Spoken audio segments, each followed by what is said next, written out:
என் பேர் ராஜுங்க. நான் மல்லவண்டா வந்து வசித்து வந்திருக்கேன். என்னை வந்து மோகன் ஏஜென்ட் வந்து வெளிநாட்டுக்கு போறேன்னு சொல்லிட்டு ரெஃபர் பண்ணியிருந்தாங்க. ரெஃபர் பண்ணிட்டு நாங்க வெளிநாட்டுக்கு போனோம். போய் சிங்கப்பூருக்கு போனோம். சிங்கப்பூருக்கு போயிட்டு இப்பதான் ரூ. 5,00,000 செலவாகும்ன்னு சொன்னாங்க. அதுக்கு ஒரு இன்ஸ்டிடியூட்டுக்கு சொன்னாங்க. அங்க ட்ரைனிங் முடிச்சோம். ட்ரைனிங் முடிச்சுட்டு சிங்கப்பூருக்கு அனுப்பிச்சு விட்டாங்க. சிங்கப்பூருக்கு அனுப்பிச்சு விட்டுட்ட உடனே அங்க போய் ஃபர்ஸ்ட் நாள்லயே எனக்கு அடி ஆயிடுச்சு. ஃபர்ஸ்ட் நாள் அடியான உடனே அதுல வந்து ஒரு சேஃப்டில ஒண்ணும் இல்ல. அந்த கம்பெனில எஸ்என் கம்பெனில சேஃப்டில ஒண்ணும் இல்ல. அதுல கேபிள் ட்ரம் ஃபிட் பண்ண சொன்னாங்க. ஸ்டேர்கேஷன் வழியா எடுத்துன்னு போக சொன்னாங்க. ஸ்டேர்கேஷன் வழியா எடுத்துன்னு போறதுக்கு இது லிஃப்ட் இல்லைங்களா, லிஃப்ட் இல்லைங்களா, இது எல்லாமே கேட்டதுக்கு அதெல்லாம் இல்லப்பா, நீங்க இதில் தான் எடுத்துன்னு போகணும்னு சொன்னாங்க. எடுத்துன்னு போன்னு சொன்ன உடனே அப்புறமா எனக்கு இப்போ கேபிள் ட்ரம் வந்து ஷிஃப்ட் பண்ணுற போது அடி ஆயிடுச்சு.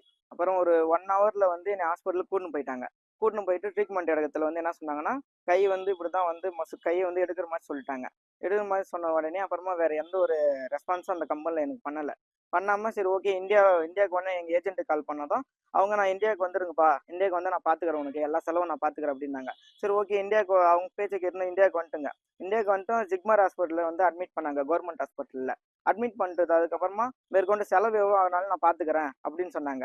ஒரு செலவும் எதுவுமே எங்களுக்கு அவங்க பண்ணல, எந்த ஒரு ரெஸ்பான்ஸும் எனக்கு பண்ணல.